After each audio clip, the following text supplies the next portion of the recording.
Hello and welcome to episode 137 of Fergo and the Freak. I'm that bloke from Rugby League Project, Andrew Ferguson. You can find me on Twitter at AndrewRLP. And joining me as always is the glorious League Freak. You can find on Twitter at League Freak. How you going there, mate? I'm going very well. How are you? Not too bad. I've done a bit of number crunching. I've done a bit of research. I'm perky.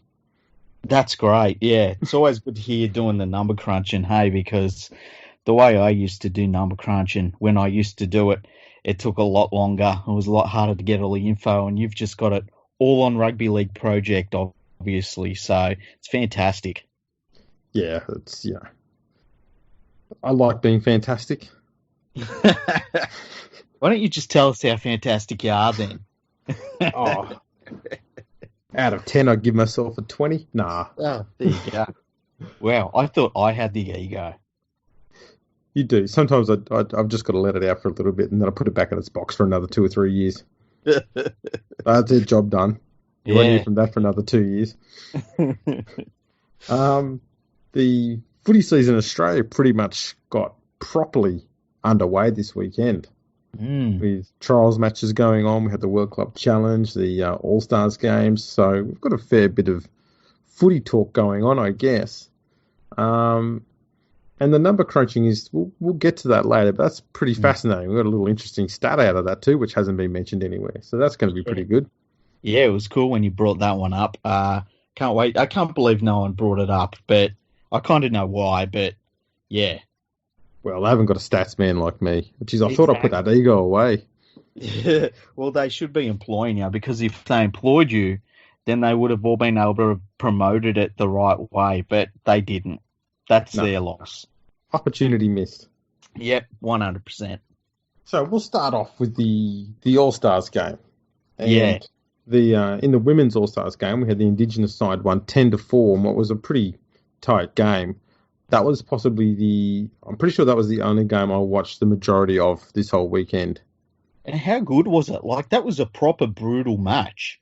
Yeah, no, it was very entertaining. No doubt about it. I was always a bit hesitant about watching the women's game, not because I didn't think it'd be any good, but because I kind of got stuck just watching my team playing in the NRL. Yeah. And I had to report on a few of the women's games last year, and very, very quickly came around to watching more of them. It didn't take much effort whatsoever. There's something about women's rugby league that it really translates well. Like, there's some women's sport, like women's basketball is really hard to watch, man. You got to struggle watching that one. But women's rugby league is really exciting, and there's a heap of skill involved in, and there's toughness. Like, it is just really good to watch. I think the thing I like about it is you actually have, unlike in the men's game where all the players, other than the halves and maybe some fullbacks, they all look pretty much the same type of human. Mm-hmm. They're all fairly similar build, around 6'2" tall, and they're about 105 kilos. That's pretty much everyone. Yeah. The women's game, you've got some big players, some little ones, and they're all over the field in different positions, and they all sort of, it's a little bit of old school football in that sense. And then the ruck is so fast and so clean. It just means that the game just rolls on quickly and cleanly, and there's very few stoppages, unlike in the men's game. And I'd love to see the men's game played in the same spirit and the same style that the women's game is played in. There's a little bit of, it's almost a shadow of touch football around the ruck. It's that clean. Yeah. And they get out of dummy half really well. And I think it makes for a really fast and open game as well. And the women's players, because it's a little bit different in that sense, they play a little bit of a different style as well. So they're not, the men's game's very structured because it has to be, because, the players are resetting in a very similar way most of the time. Whereas the women's game, they're running a lot out of dummy half. They're in opposition teams that are backpedaling a lot. The markers a lot of the time aren't set because the play the ball's been so quickly. And so it's a different style of game, and it's really entertaining. I like watching both styles of the game being played. But like, if somebody said to you, the only rugby league that's on for an entire weekend is women's rugby league, I wouldn't feel like I was missing out on my rugby league fix, I would be like, oh, it's great. I'll, get some beer in and watch the women play rugby league. And I'm really excited this year because I'm going to be able to get to call a bunch of the games on SWA Sports. So we're really lucky that we've got the sort of sport that the women's side of it is just fantastic to watch. Absolutely, absolutely. So I'm definitely going to be watching as much of the women's game as I can this year because I just love the way it's almost a different game to the men's one, and sometimes the men's one can get a bit tedious. Yeah, because you're just seeing the same sort of thing every week. That's why I didn't mind watching the Super League. It may not have been the same skill level, but it was played in a completely different style, and it was a little bit quicker because there wasn't as much wrestle in the ruck. So it was a little bit more open. But the women's game, I think, just does that a little bit better, and so you get that end-to-end action, and it's just so much more exciting to watch.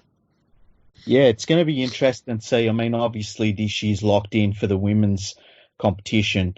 What I would like to see, and we'll probably talk about this more during the year, is the women's competition expanded in terms of the number of teams.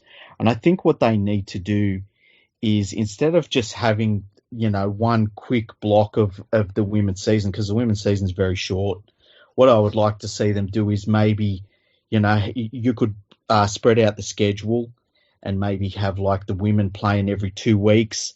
But if you spread the schedule out enough, you'd have games every weekend and maybe play it over, 3 months or something. So it's got enough time to really be featured in the calendar. I think the way that it's done right now, it's a little bit too quick and it's a little bit of an afterthought. And I don't think it does the players in the women's game. I think it does them a disservice the way that it's run at the moment. They need a little bit of a longer season, but you've also got to take into account that their recovery rates from games and things like that are very different from the men as well. So you can't just play week in, week out and have a really long season. It's got to be structured so that it works out for the women's players. I was wondering if they could have it in a system where they have, say, started a little bit after the men's game does, because obviously they've got less teams, so the number of games they play is going to be much less. But have it start, round about, say, round 8 or something like that in the men's game, and just have 2 weeks on, 2 weeks off, and just do that. And have a origin game, I guess, towards the end of their season instead of around the same time as the men's one. Make that a proper, genuine event, and then have their finals around the same time as the men's one. So you've got a women's game on grand final day at the same time as the men's one's on. Yeah, they need to do something along those lines. I think that because they've hardly got any teams at the moment, it's a little bit difficult to do something like that. Yeah, that's the problem. They haven't got too many teams. That they could probably have, well, I suppose they've only got about 6 rounds, I guess, if they do full home and away, given there's only 4 teams. Yeah, and the other thing is too, like, I've said that I think that the women's team shouldn't be named after NRL clubs. I think they should be their own standalone entities. But I think you definitely need a team in Western Sydney. And look, I think you could probably have a couple of teams in New Zealand. But I think that they definitely need to look at expanding the competition because, the quality's there. Yeah, I mean, they could have basically North Sydney, South Sydney, Eastern Sydney, Western Sydney. Name whatever you want, but just have those 4 areas done. If there's enough talent in the future, have a Central Sydney, you know. But that's all you need is a maximum of 5 there, and I think that would be more than enough. 1 or 2 Brisbane teams. Try and get one in every capital city elsewhere. Yeah, 1 or 2 in New Zealand. That'd be the long-term future. Not have so much condensed in the Brisbane and Sydney markets. Try and spread it out a bit more and sort of spread the net wider to start with. If they could do that, that would be fantastic. 100%. And look, I guess because the outlay on players is less, you could probably bring in a team from Adelaide really easily, because you're not having to generate so much income just to have their club running. It wouldn't take very much money to have a women's team that you're based in Adelaide or something like that, and get Yeah, them involved in the rugby league structure in some capacity. exactly. No, I think there's a lot of scope for that competition to be very strong, very Mm. quickly in its own right. Yeah. Now, also in the weekend, we had a whole heap of trials were played. Mm. Um, We've got the last men's Saturday, All-Star game too, by the way. sorry. We got the men's All-Star game too, by the way. Oh, that's right. Yeah, the All Stars men beat the Maori side 30-16. Yeah, I watched that game. It was really, really good game. The thing, I felt like the Maori were going to win it going in just because their forward pack just had a little bit more class in the forward pack, I thought. Some interesting things to come out of it. I think Latrell Mitchell as a fullback was interesting watching him play the game because he tended to watch the attack a little bit too much as a fullback. And it's, he'll work it out eventually. There's no doubt about that. But, he needs to learn that he can be a decoy runner out the back of a play, and he can have a massive impact by not even touching the ball. He just seemed a little bit out of place in attack a lot of the time, which was unfortunate. But it probably proved to me that as an NRL fullback, it's going to take some time. He's not going to be like a Greg Inglis who is, plug in and play and straight away is, the second best fullback in the world immediately. It's going to take Mitchell a little bit of time, especially in attack. But yeah, it was a great game. It was a lot closer than the final scoreline would suggest. What was the final scoreline? It was like 30. 30-16. Yeah, so it felt a lot closer than that. But it was a really good contest. I really enjoyed it.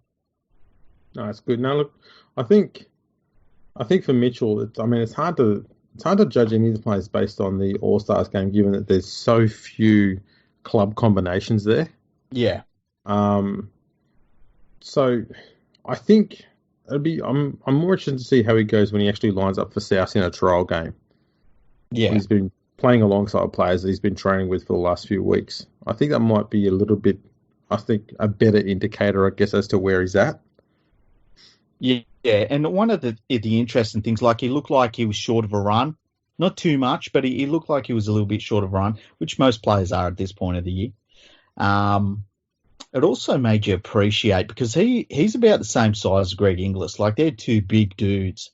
Made you appreciate what a pure athlete Greg Inglis was in terms of, he stepped right into fullback and there was no problems at all.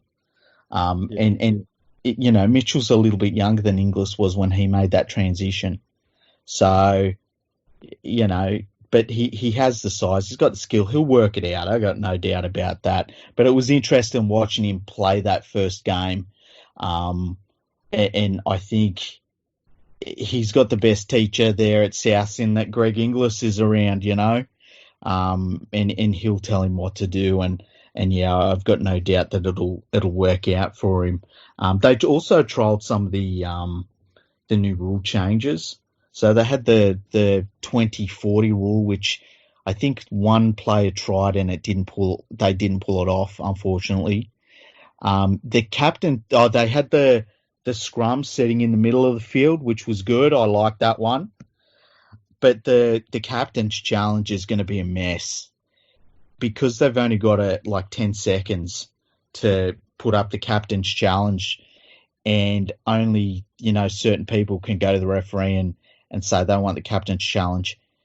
It's just too quick, and it's just going to turn a mess into what? I think that they'll scrap it really quickly because they're already going to the video ref anyway when there's a problem. And I just think the captain's challenge is going to be another stoppage in the game that is not needed. And it's one that will end up being exploited just for a rest. Yeah, definitely. There's nothing good about the rest challenge. The whole concept behind it is just... I just hate the whole frigging thing. I really do. I said it on the last episode, all it does is belittles the referee on the field, and I hate that. Yeah, and we don't need to have any more stoppages in the game at all. No. Um, yeah, very interesting. As I was saying before, with the trials results last Saturday, so not this week, this just happened the week before, Brisbane Mhm. beat the Capras 36-18. And on this weekend, we had a whole heap of teams playing. South beat Parramatta 28-24. Wynnum Manly beat the Broncos 16-12 on Friday. Mhm. North Sydney Bears beat the Titans 18-16. Melbourne beat the Warriors 18-16. Dragons beat the Knights 38-12. Bulldogs beat the Sharks 30-18. Penrith beat the Tigers 32-4. And then on Saturday, Cowboys beat the Broncos 18-16. Yes. So the Broncos played twice this weekend. And lost both times. Yeah. They lost to the Cowboys and they beat to Wynnum Manly. Man, it's not a good weekend. It's funny though, because the trials, there's some people say that we should have a preseason comp, and I kind of don't like that idea because I think that clubs need to be able to, at this point of the year, they need to just be able to get a run into their players, and the results shouldn't mean much. No, it's Uh, all about testing your depth too and seeing who's ready to fit into certain positions if need be and that sort of thing. Um, and I agree. I don't think you need to have a preseason comp. The problem I've got is the NRL makes a fair bit of fuss, I guess, over these games, despite the fact they're just trials. mhm. Like they go to the effort of saying, "Oh, but we're going to take the trials to the bush," and going, "There's not much point talking it up if the teams aren't taking it seriously." Yeah, You see some of these teams, they're taking games out to the bush, and it's just a bunch of 18-year-olds playing out there. There's no NRL stars going into these games. yeah, and if you're going to take games out to the bush like that, like they have to be full competition games because you don't want to disrespect your supporter base out there by giving them an inferior product. Especially Uh, after you've taken the city versus country game away from those people. exactly. But yeah, I think that at this point of the year, this is the way the trials are run is exactly what teams need out of them. Wasn't there a game? I'm pretty sure a couple of years ago, and I feel like Melbourne were involved where they played a trial game behind closed doors. It's very possible. Yeah, I feel like they played a club and that was just behind closed doors. Man, I wish I could remember who it was that played in that game. But I mean, it really is at that level where the coaches, if they're leading on the scoreboard, they might swap their entire team out just to see how their second string players, play, or they might leave somebody out there that's absolutely gassed because he needs the extra K's in his legs. That's why you can't have a preseason competition because it adds a layer of pressure that the clubs don't need at this time of the year, which is ironic because that we're going to start talking about the World Club Challenge, which is a layer of pressure I don't think a club needs at this point of the year.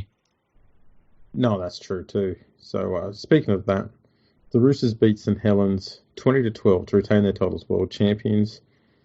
It's the fourth time that these two sides have met, and the Roosters have won all four games, scoring 121 points to St Helens 26. Wow. So Uh, St Helens are absolutely owned by the Sydney Roosters. they are the Roosters bunnies. Yeah, unbelievable. Imagine how embarrassing that is for St Helens and their supporters that they know that the Roosters, every time they play the Roosters, it's a non-event for the Roosters. They win at a canter. Mm. Yeah, it was actually pretty much a replay of the very first World Club Challenge game that was ever played back in 1976, and on that occasion, the Roosters won 25-2. Now, the interesting stat we came up with is when we looked at all World Club Challenge games that were being played, and this is not just the ones to determine the best in the world, but all the club games as well that went on. So we had those World Club Challenge series that went for 2 or 3 years. Yep. Recently, where the second and third best Australian team that decided to go over to England to play against their best, second and third best sides. Those games are included as well as the 1997 World Club Challenge match, all of the games in that final series. Mm-hmm. You add all those games up. This game that was played yesterday between the Roosters and Helens was the 100th match between an NRL side and a Super League game under a World Club Challenge sort of banner. And it's weird. Nobody mentioned that. So you were the first person to point that out in the entire world. And on this podcast, I guess we're the first to mention that anywhere. Yeah, so look out for George Clark's article tomorrow. Jeez.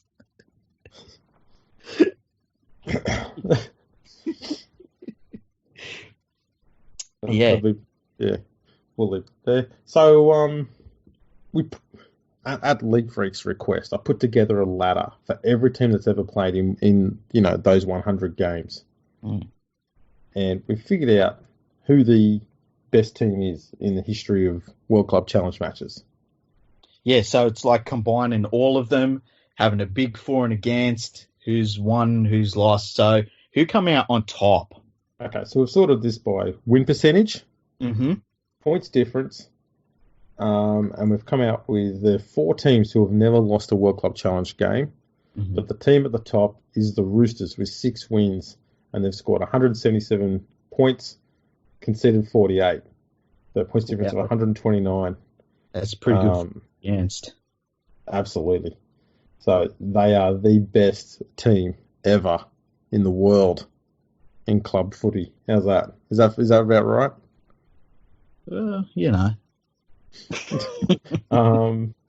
South, 1 win. Widnes had 1 win against Canberra back in '89. And the Dragons have had 2 wins and no losses. Now, the weird one for me was Widnes because they weren't involved in 1997. So that must have been at a period of time for Widnes, one of the half dozen when they've gone broke. So that was a weird one for me that they were still up that high. And it's funny because it makes Widnes the best English team that's ever been in the World Club Challenge. By far. Yeah. By far. The next best was Wigan, who had won 35.29% of their games. Yeah, which is atrocious. That's 6 wins and 11 losses. So we'll go through the rest. Why the hell not? Yeah. I'll put these in a tweet later as well for a bit of fun. Yeah. Hunter comes next with 88.89%. Their only loss in 9 games came against the Broncos in the 97 World Club Challenge final. The Auckland Warriors, 87.5%. Cowboys at 85.7%. The Melbourne Storm at 80%. The Sharks at 77.78%. The Broncos at 75% with Penrith. Canberra Raiders at 71.43%. Adelaide Rams and the Western Reds both at 66%. The Bulldogs at 57.14%. Wigan 35.29%. Manly and Leeds at 33%. Manly's won 1 and lost 2. And Leeds had won 4 and lost 8. Whoa. Bradford at 30%. Oldham and Salford and Sheffield all had 25%. Paris Saint-Germain 20%. And this is the one that surprised us a little bit. I didn't think they'd be this low, but St Helens at 18.75%. They've had 3 wins from 16 games, scored 220 and conceded 576. They've got the worst points difference of any team ever in this ladder. They need to just stop turning up to these things, hey? That's a pretty bad record. It really is. Shameful. Less than 20%. London At least Broncos. At a totally wicked stadium, though. Well, that's true. London Broncos, 14.29%, and the Warrington side, they've had 12.5%. They're the last or the worst ranked team that's had a win. Then there's 4 sides that haven't had a win yet, and that's the Newcastle Knights, the West Tigers, Castleford, and Halifax. There you go. Wow. That's an interesting list, though, when you look at the whole thing overall. Man, St Helens. How embarrassing. That's pretty bad, isn't it? Yeah. I generally thought they'd have done a bit better than that. I thought they'd be up around the 35% with Wigan. You'd think so. But turns out they're they're on a completely different level when it comes to futility when matched against the world's talent. Yeah, especially when it's the Roosters. Yeah, the Roosters, I mean, Like, knowing that 4 of those 13 losses are coming against one team. yeah. The Roosters must love it when they've got to play St. Helens, hey? And they play him so often. Mm. That's amazing. Just for everyone, obviously they played the first game, as I said, in 1976. The Roosters won 25-2. That was at the SCG. Mm-hmm. They then played them in 2003, where the Roosters won 38-0. They then played them again in 2016, where they won 38-12, and obviously they played them yesterday, where they won 20-12. Now, here's the thing about the World Club Challenge. Okay. How much interest did you have in the World Club Challenge this year? None. And I had none either. And the reason is the gap between the two codes is now ridiculous. Mm. And I know Trent Robinson came out and said that he believed that the gap between the NRL and Super League had closed considerably. Mm. I think he's just being polite to the British game. Yeah, and look, that's the thing that I've been taking the piss out of that for 10 years, that this whole we're catching up stuff, it's just not true. No, it's really not. The World Club challenges and this ladder I've looked at here just goes to prove it, really. Yeah. It's not close. Especially when you're sort of putting St. Helens, who have already played 2 or 3 games in the Super League. Mm-hmm. So their top players are already, basically they've got match fitness and they're ready to go, whereas the Roosters' top players haven't played really at all since last year. Mm-hmm. And the Roosters came out and, from what I understand, they played a very good first half and just cruised through the second half, which is kind of what they did in the NRL Grand Final, if we're honest. Yeah. And that's what they did most of last year, a lot of the times when they wanted to, not risk injuries and stuff like that. They just sort of blow a team off the park in the first half and then just coast. And only your elite teams can do that and win. And the thing is, too, like if you played this game, say you played this game in July, like the Roosters would buzzsaw St. Helens. It wouldn't even be close. I think the last time the World Club Challenge, and really I feel like it's the only time the World Club Challenge built up to something, was when Wigan played Brisbane in the early 90s there. That was an interesting contest, but that Wigan team was rightfully the best team in the world. Like, there's no doubt about that at the time. Yeah. But since then, it's just been a bit of a farce of a competition. And, we tried to play it over here a few times, and it just, no one cared when it was over here. And, this World Club Challenge game really didn't cause a ripple in the rugby league news cycle over here, really. It's unfortunate. I think that there's ways to make the World Club Challenge way better and way more relevant to rugby league around the world, because I think saying that the world champion comes from the winner of the NRL and Super League is a little bit ridiculous, quite honestly. It kind of needs to have its own competition. Yeah. This is the thing. I actually think that the concept of the 1997 World Club Challenge wasn't entirely a bad one. Mm. Like, the idea, I'm not talking about the results and how much of a one lopsided flogathon that it was. Yeah. But more about just the concept of having the best English teams playing against the best Australian teams, and then you determine the best team in the world based on that.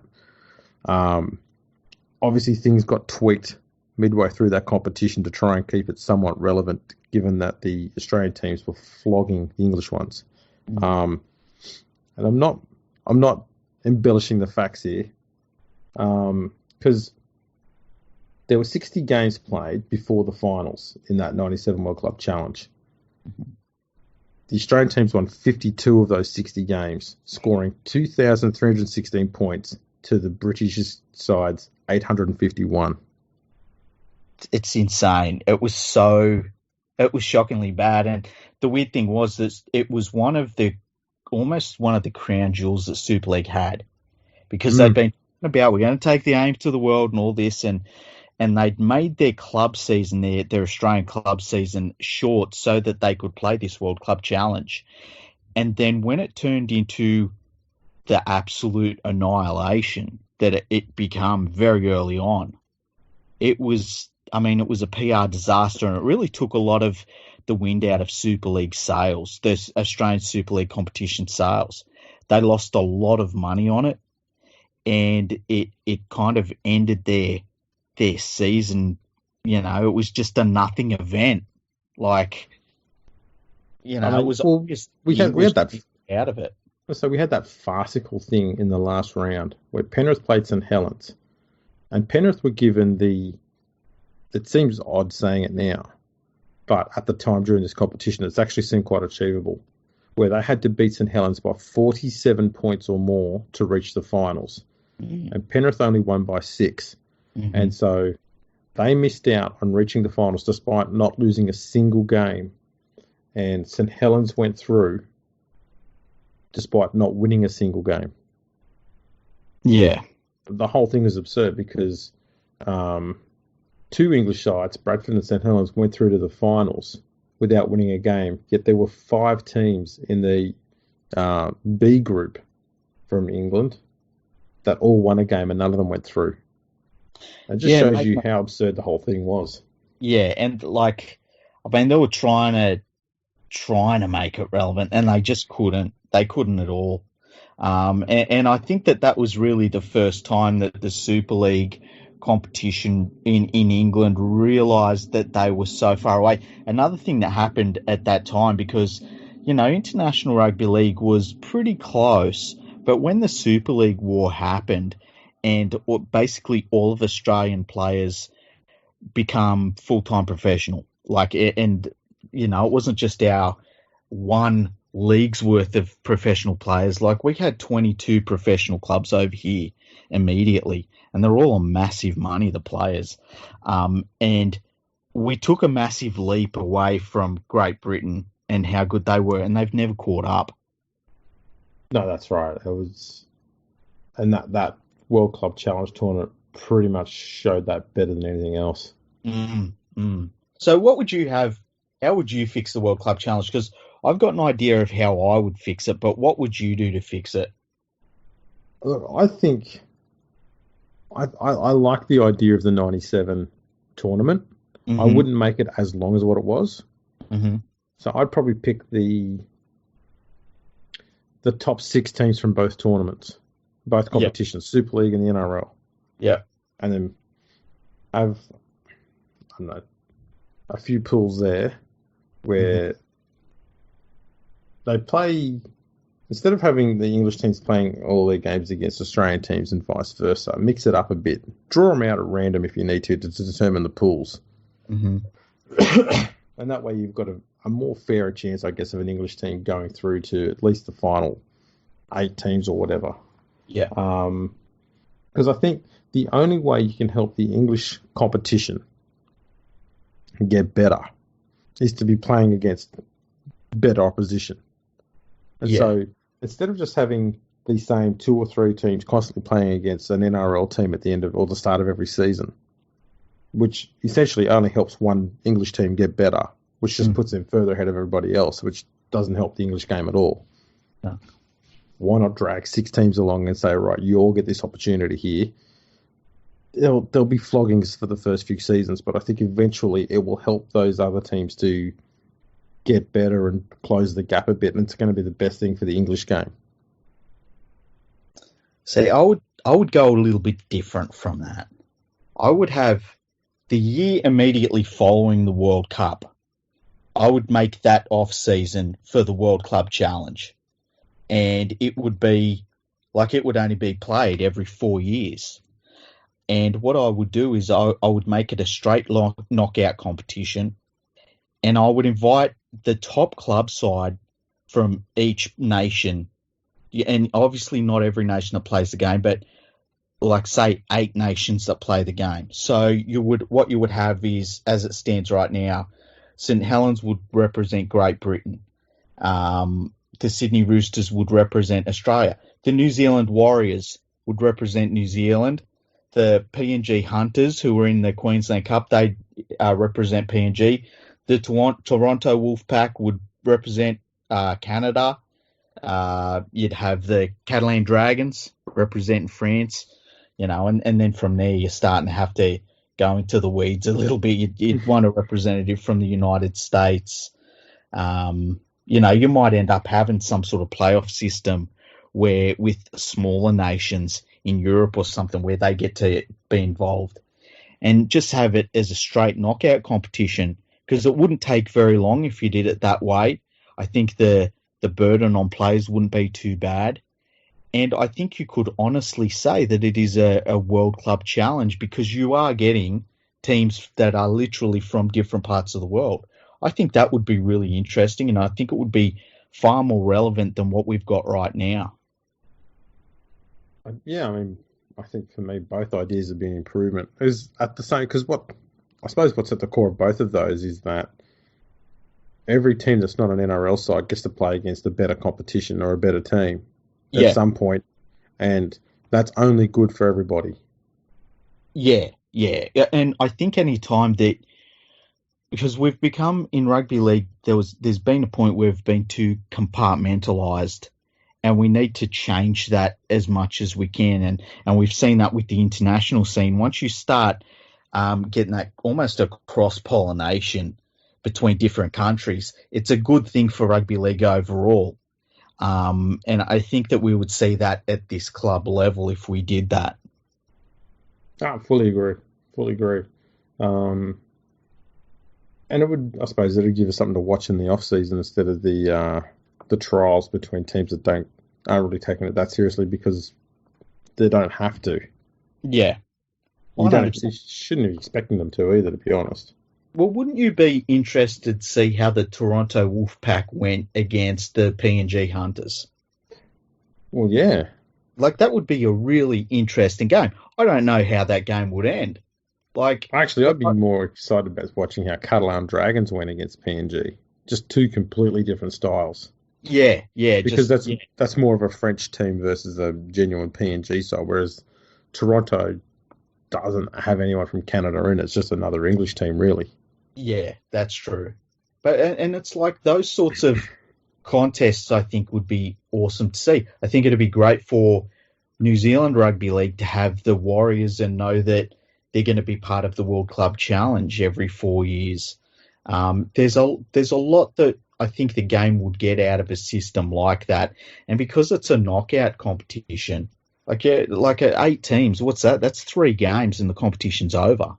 That's not too bad, especially when you consider, and that's you might have that going on because that off season would be straight after the World Cup. So we would have got a lot of international rugby league out of the way with the World Cup the previous year.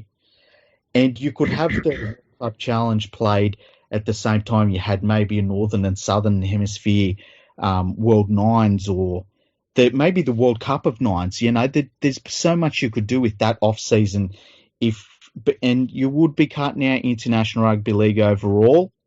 But I think we get something out of it by doing things like this. Oh, absolutely.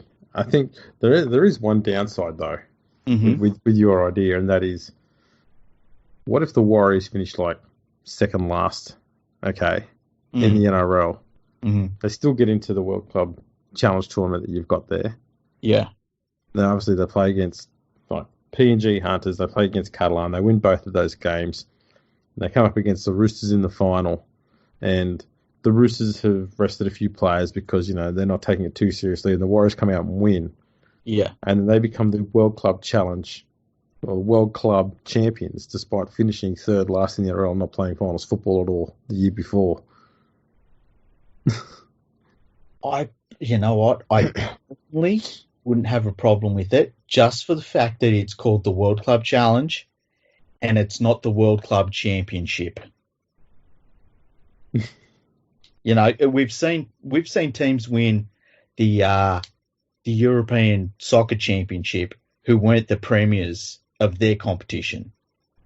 And I know it's a big difference if a team is, had a terrible club season, but as long as it's called the World Club Challenge or the International Challenge Cup or something like that, and not the World Championship, I'd have no problems with it. You know what? I'll Yeah. bring up an old school idea then, given that we're going to have the word challenge in the title. Okay, yeah. Bring back an old rule from the 20s and 30s in the Sydney competition. Yeah. If you're the top ranked team in your game, in your country, yeah, and you get knocked out, you reserve the right to challenge the winner of the World Club Challenge. So St Helens or the Roosters could both challenge the Warriors if they were to win in that situation. It's a challenge. I don't understand how that works, but fuck it, let's go with it. So the Roosters can sit back and say, you know what? If Saints want to challenge the Warriors, go right ahead. And if you win, then we will challenge St Helens and then we play that final. What if there was a wild card thing, right? Where in the say you've ran the World Club Challenge on that off season, right? But then you've got a wild card, like almost a belt, okay? And this belt, you've got to beat the team that holds it to win it.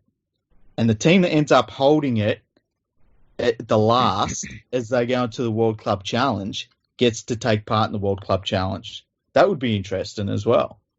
Actually, I was going to say, instead of the final, like you have your normal final, your normal competition, and you then have to take on the previous winner if it's a different team to determine if you're better than the actual current, carryover champion.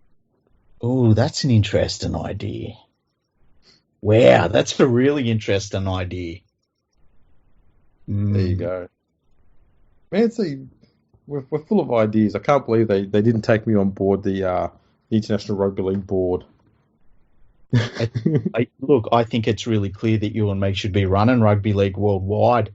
We'd be coming up with better ideas. At the very least, we'd have something better than folding, tables and stuff for our press conferences. Well, yeah, the vending machine's got to stay though.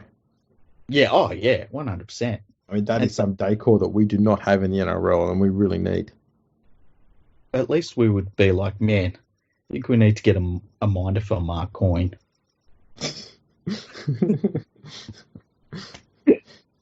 Just put one of those chains around his ankle and put it around the nearest fire hydrant. The other thing we would do is they'd be like, okay, we're going to have our meeting in Singapore. And it's like, why? And they'd be like, because we just, we like Singapore. We like the atmosphere. Yeah, you and me would be like, well, why don't we just have these meetings over Skype? And we would save literally tens of thousands of dollars doing that. Yes, we would. But they would all hate us, and that's why we don't get our foot in the door with these organisations, and they are poorer for it. They are. They don't know what they're missing out on. Yeah, I agree. Now, there's been some other news. Mm-hmm. We'll start with a small one first. The Titans have signed unwanted Warriors forward Sam Losoni on a 1-year deal. He's essentially coming in to cover for the loss of Ryan James for the year. I don't think it's a bad signing by the Titans. It's not a bad move, but not discrediting Sam Losoni at all. But Ryan James is a huge pair of boots to fill. Yeah. All I hope is he comes over and he rips and tears all year, because I think if he does that, he will be a very good pickup for them. Yeah, hopefully he doesn't see the Gold Coast as a holiday destination like the entire Gold Coast club did last year. Yeah, it's not a holiday, people. No. The Roosters are reportedly interested in signing Israel Folau, according to prominent rugby league journalist Staff Writers. Writers reports that the Roosters will be looking at bringing Folau into their side for the 2021 season. It's going to be an interesting one. He'll have played a year rugby league in Super League. It looks like he's still got it already. I mean, he's got it. Part of me thinks that they will not want him to come back, but I don't know how you can continue to say, and we've talked about it quite a lot, how you can say, well, we're not going to allow him back, but we're going to allow the likes of Matt Lodge back. You can't keep doing that forever. But at the same time, you look at someone like a Todd Carney, and he's basically been barred from the NRL for life pretty much, and he never did anything as close to anything like what Matt Lodge did, so it makes no sense. It's very crazy. Mm. Comments from one person are deemed to be worse than the actions of many others. Yeah, I just think so. I don't get it. I understand that the NRL wants to look like they've been inclusive of everyone else, and that's fine. You're not going to sacrifice that by getting Folau over. If anything, there's an old saying, the best way to deal with someone who's got prejudice is to show them love and make them realise that everyone's perfectly fine. You don't need to sit there and think that some certain groups are weird or something like that. And Folau seems to be pretty happy to be back playing rugby league over in France. Mm-hmm.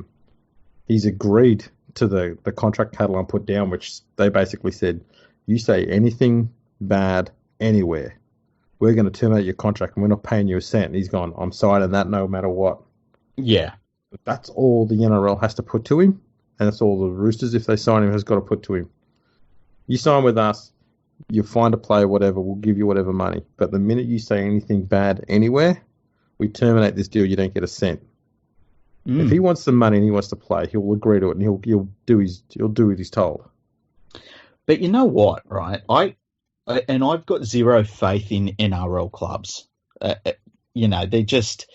don't care. I think that, honestly, NRL clubs do not care. I think that if the world's best player went out and killed 10 people and the NRL said, yeah, you can sign him, there'd be 16 NRL clubs lining up to sign him.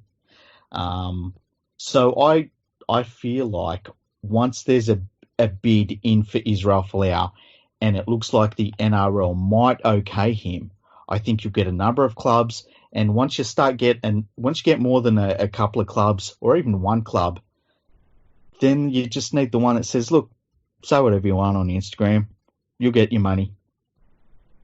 I think if he has a good season at the Dragons, yeah, and he behaves himself and he shows he's fully committed to behaving himself the whole time in the NRL, mm-hmm.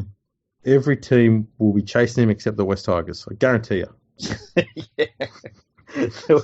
West Tigers, they might need some wingers or even a fullback if he's made his... Jason Moody is still alive. He'll be fine. Pat Richards played in the Nines. He's fine. We can bring them back. What's his name? Was it John Wilson? Yeah, he's still around. Old Johnny Whitelegs. He's still about. Yeah. Sure, Bo Ryan is probably still fit. No, he's not. Ah, damn it. Put a line through him. Yeah. Well, you know. Yeah, one other funny thing here. Fox Sports needs to work on their headlines. Mm-hmm. One of the feature articles states, Holmes looks like he never left as Dragon Star scores 4 tries. Oh, man. Dragons. Yeah. Just work on that, Fox Sports. I'm sure you can figure out where you went wrong. I'm not going to point out to you. You are a media organisation with people who've studied the English language. I'll leave it to you. Was that about staff writers? Well, staff writers wrote the content of the article, but I don't think staff writers writes the headlines. Okay, yeah, because you know what? And I've seen this before where you'll get a writer and they'll do a really good article, but then whoever does the headlines, and it's not the writers that do the headlines for news organisations, the headline can be something really horrible, or it can frame the article really badly, and you see the poor writers are then left to say to people, just please read the article and ignore the headline because I didn't write the headline. Yeah, that happens a lot. Yeah. And I don't think Mr. Writers would ever put up a headline like that. No, definitely not. You know, I would love a job just writing the headlines for articles, hey? But just make him as clickbaity as possible. Well, not just that, but I mean, Well, like ex-NRL star. You just use that to start with everything that went bad. Yeah, X like or X, and you just use their previous club. Like for Darius Boyd, you just say like, you know, ex-Knight star dropped. What's this? Oh, Darius Boyd. What? It'd be fantastic. You just pick a certain teams then. Yeah, or you do stuff like so say for Valentine Holmes, you could say like, you know, Jets rugby league superstar, and you get Newtown fans going, "What's this? What's going on?" Oh, they're talking about Valentine Holmes. Damn. It's like a marketing ploy. Yeah, it'd be great. You just target specific teams. Yeah, I love writing a headline site. Hey, now I went through the trials results before. There's two games which I wanted to have a quick little chat about. Mm-hmm. Just for shits and giggles. Yeah. Dragons beat the Newcastle Knights 38-12. Do you think the ink is dried on that contract extension to Paul McGregor yet? Oh, well, I actually did a tweet about that, hey? And said that, like, and everyone got it. But I was like, yeah, you know, they showed great faith in him and they should give him a contract extension. It's really funny because it's almost what happened last year. You know, what round was it that he signed that contract extension? Like 5 or 6? Yeah, I feel like it was 6 at the latest. Yeah, because they lost their first 2 games, then they won 4 in a row, and I'm pretty sure it was somewhere late in that 4 in a row, either the 3rd or 4th game that he got the contract extension, and then they lost nearly every game after it. The second worst contract extension ever after Brad Arthur's one, where they got absolutely annihilated, and then they signed him to a contract extension. The other one was dumb. They're so dumb. It's kind of crazy. Huh? It is. The other one was North Sydney beating the Titans 18-16 about a week and a half after Paul Kent came out and said that the Bears should be brought back in Brisbane. Yeah. And then Norths have rallied and they've come out and they've beaten the Titans and said, yeah, we can beat the Titans.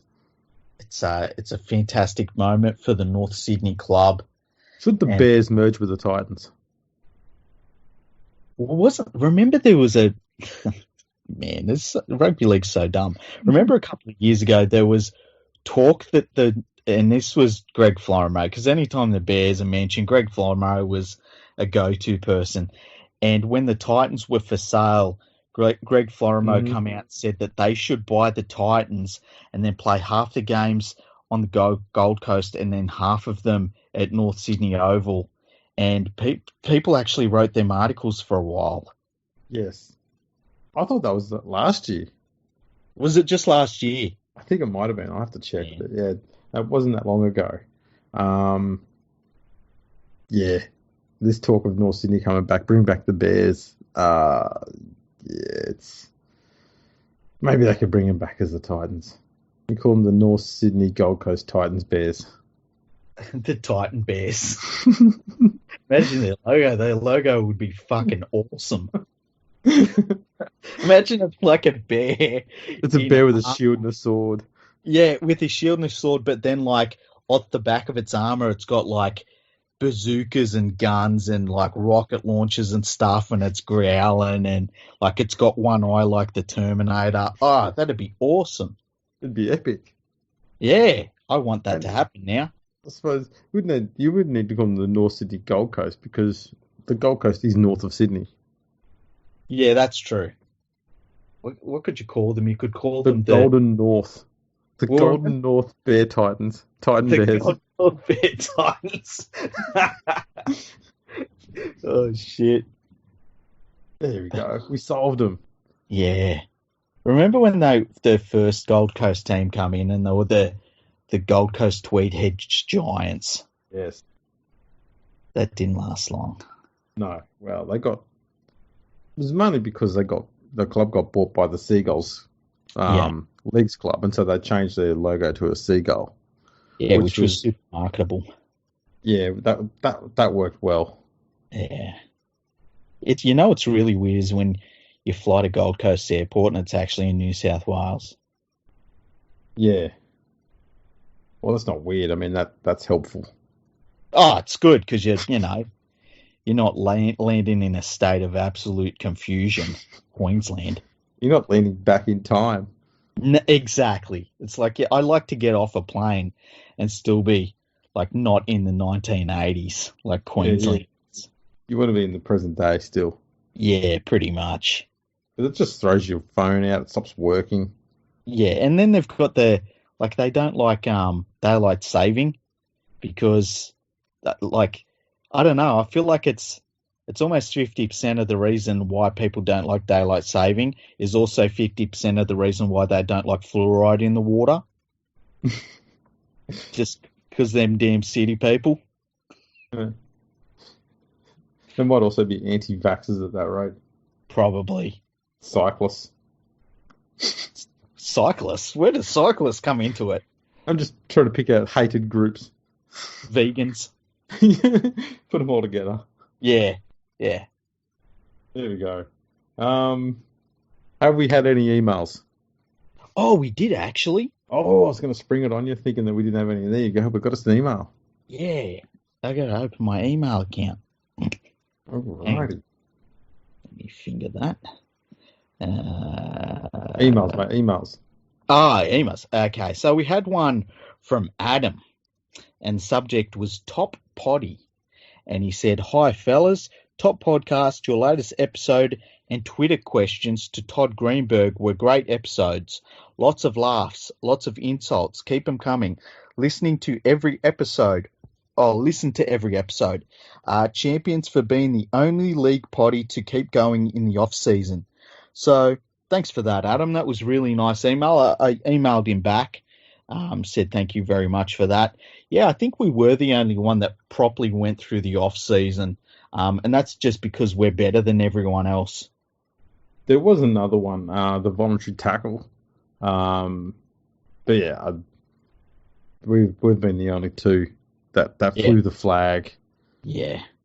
And we're probably the only one that did history episodes. What's that? We're probably the only one that did history episodes, and we certainly were the only one that did a commentary of Die Hard. Yeah. And what was the other? Oh, Con Air. Con Air. Have you teed up the watching Freddie Got Fingered? Have you got that sorted yet? No. I know that's going to be one where you got to I don't know how you finesse the situation on that, but good luck. Yeah, I don't think I'm that good. You know what you should do? You should buy your missus a bike. I hear that works pretty well. Yeah. Oh, you know what we forgot to do? We forgot to. I put out a thing saying for people to message us about what they thought of the weekend's footy, basically. Well, we haven't forgot. You just remembered. Yeah, well, you know what? It's part of the schedule. That's how we're going to do it. So let's go to the beginning. And Wombat, he said, scheduling once again was bloody atrocious. The hour wasted pushed back the kickoff time in New Zealand to 10 p.m. 2 weekends of crap scheduling, but really good footy played nonetheless. That's a really good point. I didn't think of the kickoff time for the Maori. I mean, the Maori were playing, and kickoff time's 10 p.m. in New Zealand. That's bloody ridiculous. And that's been a bit of a problem with these 8 p.m. starts in Australia, is that it's just way too late for the New Zealand viewers. Mm. And the other thing, it's partially too late even in Australia, to be honest. Well, yeah, and we've talked about this too. Like when you're getting out of a footy game, and when I mean getting out of, like, getting to your car and getting away from it, and it's 10:30 p.m. It's not great, especially if you're going with kids. And you're at work the next day. Exactly, and you just can't do it. The thing about the scheduling for the All-Star game was that the women's game was played earlier in the day, and then there was like this 2.5 hour gap to the men's game, which I thought was bloody ridiculous. It was. There's no need for that. And the problem you get with that is it makes it so hard to draw a crowd to come and watch the first game because they're going to sit there and go through a first game and go, we've now got to sit here for 2.5 hours before the next game. And no Yeah, one wants to do that. It's stupid. and I don't understand. Like, you're putting on this event. I don't know how you're making any more money by having it stretch over that period of time. And like, I mean, I would think that the women should be walking off the field as they're taking all of the stuff out onto the field for the pre-game show heading into the men's game. Not Exactly. having like everyone sitting around for 2 hours doing nothing. That's just so absurd. Yeah, yeah, I thought it So was. absurd. Simon 67 Cowboy Jet is his username. He said hashtag All Stars. Was a great game full of passion. Do you think Latrell's on-field anger management could be an issue this year, especially seeing as there are some moments during the game where he lacked self-control, or do you think he is just highly competitive? I definitely think he's very competitive. And look, he's probably a little bit angry after all the crap that James Hood ornament was been sprouting about him all off season. Just need to get out of your system. Just get out there, yeah. Yeah, just get out, do a bit of rip and tear, get it out of your system and go, right, now I can focus on playing proper footy. I think the problem that Latrell has is like, because he's such a big dude, if he pushes someone away, they're going to, a lot of times, end up on their backside. Like, it's going to look like a really violent reaction where he's just pushing someone away. He does have a very strong and stiff arm when he does that fend as well, too. So when he hits someone, it's like being poked with a freaking crowbar. Yeah, yeah. His fend is bloody impressive. It's very English-like, that fend. Yeah, it's crazy.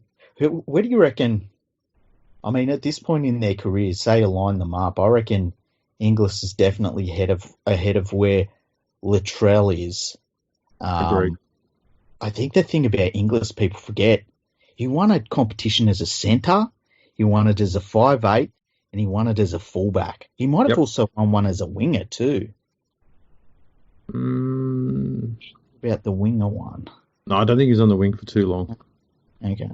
But that's crazy. When you think about that, like, just an all-time great. Oh, phenomenal athlete.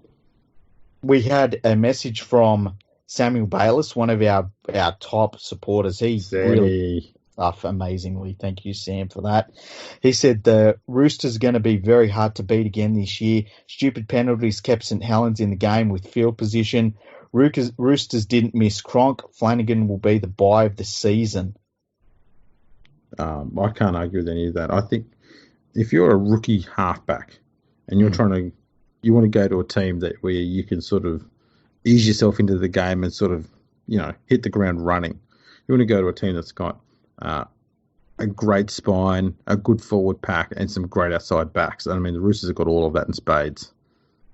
Yeah, and I think with the way Keary has shown he can take over completely, there's not too many 5'8" that if you need them to take over all the playmaking duties because there's pressure on your young halfback, that they can do it as completely as Keary can. So, like you say, it's a perfect situation for him.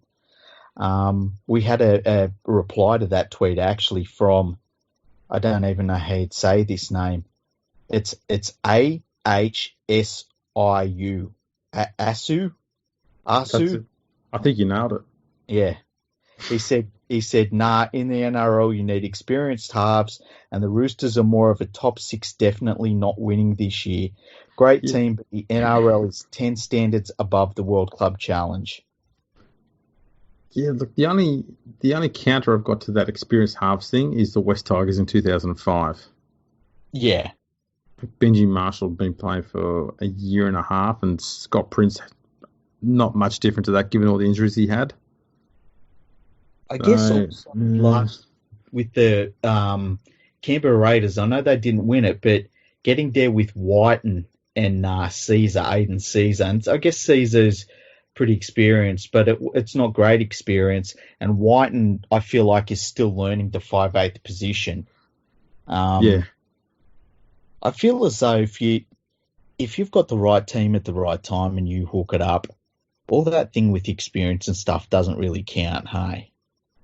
Not hugely. I think what teams need the most is a lot of people think you need like the perfect halves pairing to make it to the finals. I think what you need to have is a very, very good forward pack. Yeah, I think that's the way the NRL is now. You need to have a good forward pack first and foremost, and then a good spine, not just the halves, but a good spine, and everything else is, your centers and your wingers are just they're just if you've got good ones there, then more power to you. But you know you can do without world class centers and 5'8" if you've got a good spine and a really good forward pack. yeah, definitely. And I think depth in the forwards as well. Like I think it's fantastic to have a world beater like a Taumalolo. But you look at the Roosters forward pack, they haven't got a world beater in their pack. They've just got a lot of really good, solid forwards who get their job done, and you can interchange a lot of them as well, and not really miss a beat. I think that's something they've done that's maybe gone under the radar a little bit. It's probably one of the most reliable forward packs we've seen in a while. Mm. Very, very good. Another one from Samuel. When will the World Club Challenge be played in Australia? That's a really good question because I think with the way that the record of Australian teams has been lately in the World Club Challenge, it's a hard sell over here. I wouldn't be shocked if we didn't see another World Club Challenge game in Australia for at least 5 years. Yeah, I think for it to come to Australia, this is what needs to happen. And bear with me on this. Yeah. England needs to become the best team in the best competition in the world and the best national team in the world. Yeah. If we're playing catch up to England, then that game will have some more value to Australians, and then that'll start coming over here. But until then, it's going to be something that the British care more about than the Australians do because the British are trying to catch up with us. Yeah, 100%. The only other thing I could think that maybe would pique the interest of authorities to bring it back over here would be if you got someone like, say, Toronto or the Catalan Dragons they come out of nowhere and have this ridiculously good season where they run away with it. And because I think that the English competition, because we've beaten them so many times, you can't sell it over here. But I think someone like a Catalan Dragons or a Toronto Wolfpack, you could probably sell a game like that over here way easier. Yeah, but that's they true. have to come out and have a completely dominant season in Super League. I suppose another way too is if you had one or two of the best players in the world playing for one team over in England, and so they become the draw card. But chances of that happening are pretty damn slim. Yeah, especially with the way the salary caps are between the two competition. So say you had they had a Taumalolo and Tedesco or something like that. Like it'd need to be like players they could really market over here and get a crowd to. Yeah, that's a really good point too. That's another good one that would get them over. And the last one we had was from Samuel as well. He said it would be hard with scheduling, but an NRL All-Star game middle or end of the year would be amazing. High quality game for the start of the year. The 4 quarters helped. That was a really, really high quality game. When I was watching the game, I was actually thinking that it would be fantastic. When we have the international window to play games in, to have the Maori and the Australian Aboriginals play one another in the mid-season. That's exactly what I was going to suggest. Is during that Origin period, that would be a great game to have in there when we've got the other internationals being played as well. Mm. You can have Cook Islands playing Papua New Guinea or something like, and the game leading into it is the Aborigines versus the Maori. Yeah, and something along those lines. But I think that would be more suitable and much better because you've got a lot more eyes on it, a lot more players in form. Everyone's a bit more excited about it. I think it'd be amazing. It really would be, yeah. Because look, the game they played the other day, it was really high quality. I was kind of shocked at how much they were ripping in. Fantastic game. It was funny. I saw a thread on Reddit because the game was posted, the results and stuff on Reddit, and there were obviously people from overseas, they don't really know rugby league. And so they were saying, oh, tell me about this concept. And people saying, well, it's the Australian Aboriginal players and the New Zealand Maori players. And I think it was an American said, so how did they describe it? They said, it's a friendly race war game. And the funny thing is, they're kind of right. It's like, we kind of, That's the thing that was bad about it before, is that it was the World All-Stars versus Indigenous All-Stars. Yeah. And you looked like a racist if you cheered for the World All-Stars team. Yeah, and like and the other thing was, it was like the World All-Stars, and I guess this is also another thing when we've had world teams play against nations in rugby league. No one's cheering for the world. You know, at least with the Aboriginal team versus the World All-Stars team, like there was something about the Aboriginal team you could sort of get behind. The World All-Stars, it's like, what are you supposed to get behind that? It's hard to do. And I'm glad they changed it to Indigenous versus Maori, though. I think that's a much smarter concept. Yeah, 100%, 100%, and it feels right for the contest. I think it goes back to when we saw that. I think it was the 2008 World Cup warm-up game where we saw the team play, and that lit up that World Cup. It was one of the highlights, and it wasn't even part of the official World Cup. It was a warm-up game or an exhibition game, they called it. And that should be how every bloody World Cup starts, if you ask me, is those two teams playing against each other. That should be just like the marquee first game that they have. 100%. I agree. It made me think too, like, because you could probably do a Polynesian and a Melanesian team. Could you, like, I don't know, would you call it a Celtic team or a Celtic team? Like a European team? Yeah, you can probably have that. A team of players who can actually speak Welsh. Welsh team, just have England. If I could just, that's what the England team's always turned into now. They've got bloody people from Hebersham playing for them. But it was interesting because I was thinking, like, there's not too many other ways you could break it down, because obviously a PNG team's just going to be the PNG team at this point. And a lot of the Pacific nations are pretty much along similar lines with the Tongan teams, the Tongans, the Samoan teams, the Samoans. You don't see too many people that have a different heritage in those teams very often. But it made me think about what other teams, like, I guess at some point you could have a greater African team maybe down the track. Bolsheviks? What? Bolsheviks? Yeah, now we're really looking. There's a bad next step from there, which we won't go to. Could you? I'm trying to think. You could probably have an Asian all-star team, couldn't you? Because we've got the Philippines. That's true. Thailand. We've got a Japanese team. Yeah. I'm trying to think of where else we've got teams in Asia that have played international footy. India have just started playing rugby league. Okay, there you go. Man, I'd like to see the Asian All-Stars play. There you go. Oh, we had a South American, what would they call? Yeah, Latin Heat. Yeah, that's it, the Latin Heat. Get those in there. Yeah. So see, we've got some options. Yeah. More great ideas. Yeah. Look at that, full of them. Yeah.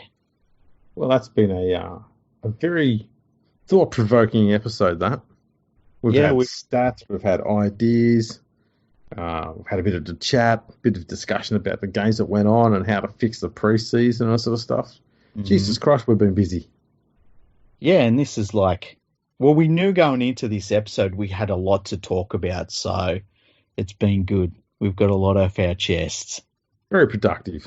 Yeah. The next episode is going to be full of just bullshit, isn't it? It's going to be crap. We're going to counter this productivity with something garbage. Yeah, we'll have to come up with like a top 10 haircuts in rugby league or something episode. Oh, that's going to be awesome. Nailed it. Yeah. Kerry Hemsley, number one. It's hard to beat. It was a beautiful haircut. Hey, by the way, right? Yeah. And we saw a little bit of it on the All Stars coverage. They started playing the Simply the Best tune, and it was obviously just a recording of Tina Turner from back when she last recorded Simply the Best. If they don't do anything special with it this year, they were just talking out their asses. Yeah, although I don't Tina Turner. She's like 80 something. I kind of wish they had have got someone to do the song in a revamp style. And I know I said this last year, and I don't care how much it cost. They should have said to Beyonce, "Can you do a music video for Simply the Best for Rugby League? Mm-hmm. Just make it a dance song if you need to. Do whatever you can do to make it more relevant with today's music. Add your own flair to it. We'll pay you a big chunk of money. You can come over to Australia and perform it at the NRL Grand Final." Or you know who else they could get to do it would be Lady Gaga. She'd nail it. Yeah. She'd be great. Yeah. But go after someone like that. Yeah. Or they could even get Mac Elmore. He'd kill it. Oh, well, the NRL doesn't like going back to past acts too often. I think they've done their run with Mac Elmore. Mac Elmore. No, we've still got to see him half a dozen times before they're done with him, eh? Where's Jimmy Barnes? Pry the whiskey bottle out of his hands and get him out of here. We need him. You don't want to take that away from him. Well, probably makes him more. When was the last time we saw Jimmy Barnes at the Rugby League? I feel like it wasn't even that long ago. Like no, it wasn't that long ago. The thing is, he still belts out a good tune. Yeah, he does. That's true. He's a little bit like Ozzy Osbourne. He still sounds like a young man when he sings. Exactly. Oh, that's brilliant. Yeah, I think we've wrapped everything up, haven't we? Yeah, definitely. Go to rugbyleagueproject.org. It's the number one rugby league statistics website on the entire interwebs. It's got all of the competitions that matter. It's got all of the stats. It's just, you can get lost in it for hours and hours. And it's one of my favorite websites that doesn't end in like hub or hamster or anything. So go and check that out. It is definitely my favorite website. Yeah. It's my homepage. Yeah. It's my second homepage, hey? There you go. And obviously for all your rugby league news, go to leaguefreak.com. All opinion, all news, all the time. I mean, he's pumping out, 35 articles a day? Bloke works flat out on that. So go check out all your news and stuff over there, opinions over there. I'm getting lots of writing done lately too. It's heaps of stuff. There you go, people. Nothing. You can't miss out on anything. No, I tell you what. Go to nrlbreakingnews.com. It's like basically all of the latest news from around the rugby league world, all in one spot. You can check it during the day, check it out, and you just get a glimpse of what's going on. It's pretty good. I set that up, and it's going all right. There you go, mate. We are keeping you lot informed. Yeah, we're here as a service for the people. Yeah. You are informed and learned people because of us. Yeah. It's not about us. It's about you lot. No, it's about us. Yeah, that's true. After we get off here, I'm going to light a big cigar, sit back, and just watch the money roll in. As you do. Alrighty, everyone. Thanks for tuning in. We'll catch you next time.